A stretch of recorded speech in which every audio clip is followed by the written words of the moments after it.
Hey, welcome back to ogresspeedshop. So we're gonna get back on the S10. We're gonna see if we can get her running good enough to drive her into up here, so we can pull the engine out and see what's wrong with it. So that's what we're gonna do today.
I think that's good enough.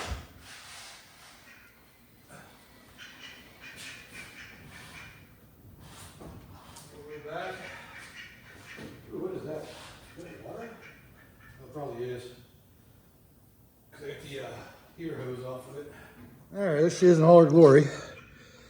Got the air cleaner off. I forgot that the heater hose was off of it. So that's making a mess right now, but because I put the belt back on so it would steer better. And that was when we pulled it around from the back. But we got her in the shop so we can pull the engine out now. So that's a start. Then we can see all the carnage that is this engine when we get it out. All right, we got her all jacked up so we can get in there and get that engine out of there. I switched out the tire. I put one of the less bad ones back here that actually holds air so it doesn't deflate on me and kick it sideways, make it all crooked for me. So I'm gonna start tearing into this thing and get her taken apart. I'm gonna take the hood off. It's only 4 bolts, so might as well. I already disconnected the light, so it should come off fairly easy.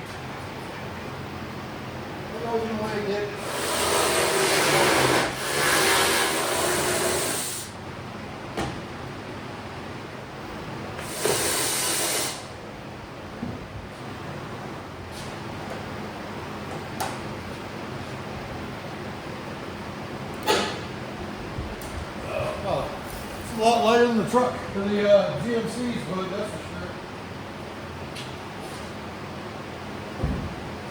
sure. Make it a little bit easier to see things. The AC unplugged, so it must have been seized up. We'll start tearing into this, get all the accessories off of it. That way I don't disconnect the power steering or the AC, even though I'm sure the AC is empty. But I'll be back when I get all that off of there. Well, I know where all the mud dumpers have been hiding. Check all those out. Jeez. Come on, focus.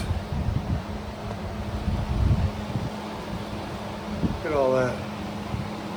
Got a whole neighborhood in here. A slightly better view than all the mud daubers. Got most of the, well, I got all the front stuff off of there except for the crank pulley, but that doesn't really need to come off. Most of the wiring, there's a couple plugs. I got the ignition module unplugged, but well, I guess the oil sensor isn't plugged in either. There's going to be some probably grounds on the back of the head that I got to get to or find. But other than that, she's pretty close to being ready to come out. I got to disconnect the torque converter and tie up the transmission somehow. Probably just a ratchet strap. And the exhaust is already disconnected. So it should come out fairly easy. I just need to find one more lift point. Got a good one here, but none back here. So I've got to do some research and see what I can find how to work. So just bolt it to the back of the head or something. Also, as much as I didn't want to do it, I'm going to pull the transmission out with the motor just because it's so covered in mud and grime. I can't even see the bolts on the back, let alone get to them because of the small nature of the truck. So I think it'd just be easier just to pull the whole thing out and go with it pull it out that way. So I'm gonna disconnect the transmission. It's pretty much already disconnected. Just gonna disconnect the drive shaft and the mounts, and I should be able to pull it out. All right, so we got everything hooked up, everything disconnected. There might be some things on the back of the head that might still need to come out. We'll figure that out once we get it up high enough and see what's still connected. But for now, let's get this thing lifted up and out of here.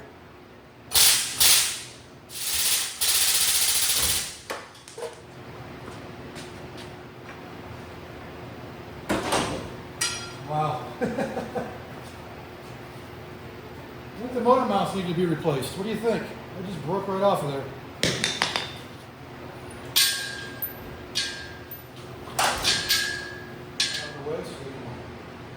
So they can come out too.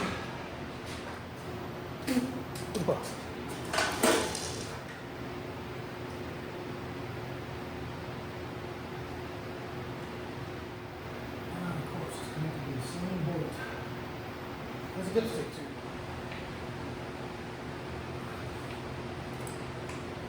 There we go. There's some wire harnesses on the side of the freaking, on the inside of the dipstick tube, which means I'm about to make a big mess. I'm going to pull the dipstick tube right out.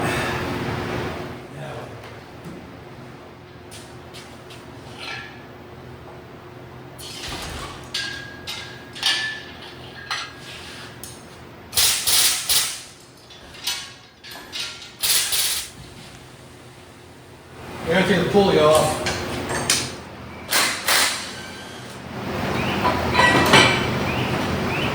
There's a little more room. You may have to move the chain too. Yep, for sure.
All right, so anybody curious as to what the lift height is for a 8-ton Pittsburgh air-over hydraulic ram?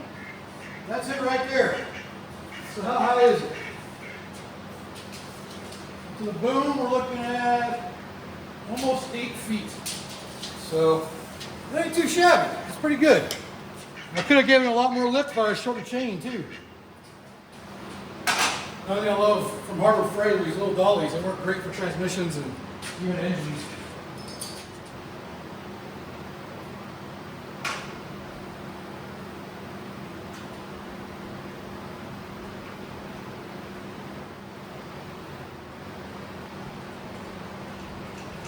There we go. Perfect. This is the first 700 R4 I've had in a long time. All right, so we got her out. Now we gotta get her on an engine stand and get her cleaned up. Well, get her cleaned up somewhat enough to be able to tear it down and see what is making all that noise. All right, we got her on the stand. Now, if you remember from my last video, I talked about how a 4.3 liter is exactly like a 5.7 liter, or 350. If you notice right here, I didn't change the settings on this, or the adjustments on this engine stand. I can't remember what the damn thing's called. So I didn't adjust that at all, and it bolted right up. If you look at the front, water pump holes are the same. Mounting points for accessories are pretty much the same. So basically all this is just they lopped off 2 cylinders from a 350. So everything else is pretty similar. And like accessories will bolt up just like they did on the small block Chevy. So kind of interesting. And you know, the bell housing, I think pretty much all Chevy bell housings are the same, but you know, pretty cool. We got the motor on the stand, and of course there's a freaking wasp flying around it. These little things are everywhere.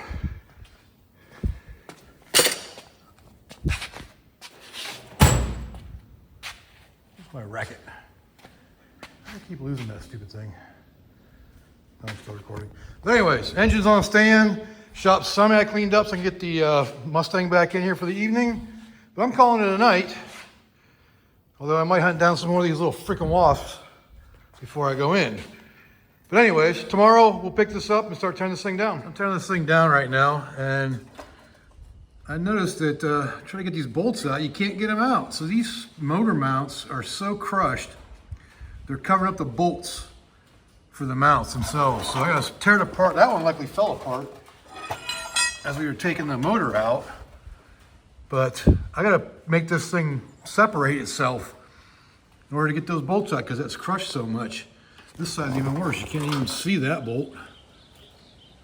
But, yep. So I get the pry bar out. I'm gonna get ready to pop that thing off of there, hopefully.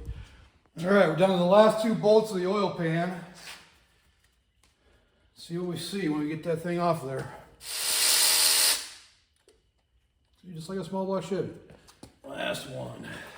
So one of the things I always like to do is trying to find damage in a motor. I always take the oil pan off when it's normal orientation. You don't want to flip it over, get all that stuff to go down inside the motor, or you know, because if it's something simple, you don't want to screw it up worse by taking all that metal and running it through the engine. So, not that I think this is going to be an issue here, but I just always like to take the pan off when it's right side up. Okay, we're gonna find any carnage right away. Lots of metal. I don't know if you all can see, but there's some chunks of metal down the side here. And a bunch of sludge. All right, so now we can flip her over. Start looking at our other parts. So let's do that real quick. Well, there's still water. What the heck was knocking around so much? A little bit there. Oh, I think we found the issue. Is that the only one like that? That bad?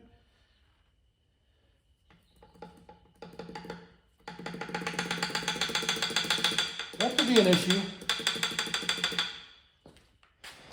Looking for a little closer view here. But I think we found our knock. At least one of them. This one felt a little loose. Yeah, that one's definitely, it's mostly side to side on that one. This one, a little side to side. Nothing on the one next to the bad one. He might just be stuck in there though. And these back two seem kind of tight. Screen's a little messed up. You can see a ding in there. But yeah, that middle one, which is number 4. That one's definitely gone. And these ones aren't much better. There's definitely some play in all of them, but that one, that's where our noise was at. No doubt, in my mind, that's the problem. Now, the question is, how bad's the crank gonna look? I don't know, we'll find out. Let's get this rod cap off here and see what we got. And as you can probably hear, the supervisor has arrived. Bring you guys over here so you can see it better when I pull it off.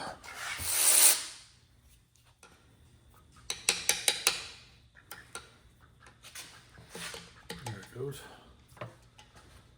Do you have any bearing left whatsoever? Not on that side. Ooh wee.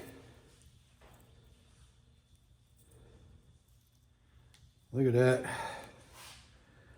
So what's left of that side of it. Dang. Oh yeah. The crank is gone. There's the other side. So basically it was riding directly on the crank. Yep, it's pretty grooved, so I don't think there's much salvaging that. Let's see what this one's beside it looks like.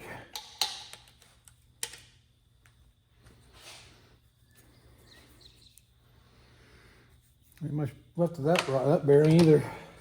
Yep, it's the same, kind of the same way. That's actually fused to the crank. Oh boy, what in the world was making that thing stick? Oh, there's the other half. Are they fused together? Oh, that's what it is. These bearings are fused together.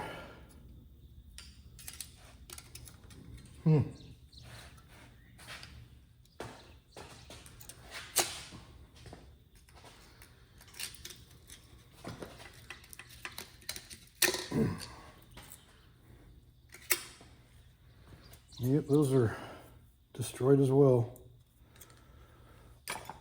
Yay. Well, maybe you might as well pull the heads. Why not? So the one thing that's for certain on this engine here is it was not well maintained. We're about to see what I'm talking about. Well, I'll give you a clue right there. Look at that distributor. Look at all that buildup. This thing hasn't had oil changes the way it should. But then again, remember what I talked about in the last video? This oil passage got a block on it. So where you would normally read oil pressure is blocked off. So I don't know. We're about to find out how bad it is in here. Oh my God. Oh, this has got to be one of the worst ones I've ever seen. Can't imagine why it lost the bearing. Jeez, look at that crud in there. I mean, that's all built up, nasty crud. God dang. Wow. Yep. Not much to salvaging this, but we'll pull it all apart just to take a look at everything. God. Nasty, nasty, nasty. I mean, all the gaskets are like broken, so I don't think they were sealing much. But anyways, let's get the heads off. All right, first head coming off. Had to dig through a bunch of crap to get anything even loose. Ouch, I just smashed my finger. Fingers, that was awesome. Well, the pistons don't look too bad. So there's that. This one was probably leaking. It's too clean compared to the rest of them. And, oh yeah, because this one's pushed out. I'm like, you shouldn't be in the same spot, but that's one. And be careful not to smash your fingers. All right, so we got 3, 4, 5, and 6 out. Number 5 and 6, the bearings look really good. However, number 5, if you look right there, that piston's cracked. So, yep, there ain't much salvaging on this thing. I mean, the block might be good, but yeah, let me get these last 2 out. So I got them all out. I was actually wrong. It's number 6 because I had it, motor was upside down, so it's number 6 piston that was cracked. So that's the one that came out of here. And a couple of them got pretty stuck. There's a pretty good ring ridge on each one of these. But got them all out. Just wasn't too easy. And this is what a engine that's never been maintained looks like, by the way. Look at all that crap in there. And I scraped some of it out already. And all that down there, all that on there. And the heads, God. Maintain your vehicles, people. It's not that hard, just do an oil change every few thousand miles. Things I noticed too, which, makes me think twice about the bearings and the crank is, man, that should like ride so smooth. And it's like taking a lot of pressure just to spin that crank over. So those crank bearings are probably pretty jacked up too. I mean, what do you expect when you got an engine that's full of crap like that? I know the guy I got it from never drove it, so it's not his fault. He picked it up the way it is. So it's whoever, the previous owners before him never maintained this thing. But anyways, yeah, we're gonna call this one a total loss, because it just ain't worth trying to rebuild it. You can find the 4.3s everywhere. However, on that note, what should I do with it? I think it'd make a real nice burnout vehicle. My buddy hosts some burnout contests over in Missouri, and it's a few hours away, but I can load a trailer up and haul it over there and do some burnouts with it. But I don't think a 4.3 is good enough for that. I think we need to go at least small block or LS. So let me know down in the comments what you think. Should I go just small block Chevy, go LS? Prefer to go carbureted, to be honest with you, because I don't want to deal with all the electronics, but I will. It's not that big of a deal. But yeah, so let me know down in the comments what you think. Well, this thing definitely is going to have a lot more problems in the long run, because look at that amount of play in the timing chain. So that's pretty bad. As I mentioned, all the lifters were completely stuck. It took me about half an hour to get them all out of there just by prying on them, smashing my fingers using the channel locks. But so yeah, that's pretty bad. I'll be curious to see if the cam even comes out. So the cam got stuck coming out too. If you look at it, you can see those bearing surfaces are wiped too. So lifter, the lobes look good, but the bearings are gone. So again, comes back to the fact that it's not getting oil. So yeah, what do you expect? Let's get the crank out now. All right, so we got some bad crank journals too, journal bearings. So this thing was just not maintained well at all. See right there, that one's pretty messed up. And I think another one is too. But I was trying to get this thing out of here, but I forgot the a one-piece rear main seal. So I got to take it off the stand to get to it.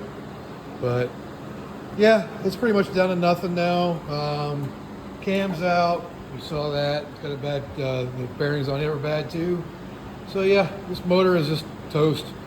And I don't think it's really worth building. So probably gotta start looking for a new one. Well, this is the last of what's left of the engine. Get a rag here and get the crank out. And these bearings are all wiped. You can see all the pitting in them, and they're just as rough as they look. So definitely nothing much to salvage on this. Could I rebuild it? Sure. I mean, the cylinders look decent. They got nice cross hatching still, but there's a huge ring ridge on it, but nothing a little hone couldn't do. But it's a V6. Do I really want to spend any money on a V6 when I can build a V8 for cheaper? I don't know. We'll keep it around for a little bit at least and see what happens with it. That's going to wrap this video up on the S10 engine removal. And we basically found out that, we need to do something different, because that 4.3 is toast. The crank bearings are all bad. The rod bearings are bad. Yeah, so the crank's bad. I'm not going to spend money on a V6 to rebuild it. I might replace it with another V6, but I'd rather not. Off camera, I did some clean up on all the parts. I used to be covered in mud and grime, so that's the 704 out of it. And I threw I cleaned everything up. I pressure washed a bunch of stuff. And there's the engine block, so it's bare block now. Probably won't do nothing but with it, but take it to the dump. But yeah, that's where we're at. So if you like this video, leave me a like down there and comment what you think I should do with the S10. Should I make it a burnout vehicle? Should I turn it into a drag truck? What should I do? Like I said, my buddy likes to, he hosts burnout contests out there in Missouri. And I might take a trip out there one time, so, or a couple of times. Maybe build a burnout truck for that. So we'll see. So like I said, let me know down in the comment what you think I should do with it. And hit that subscribe button if you want to. What the heck, it's free. Appreciate y'all being here till the very end. So until next time, I will see y'all later.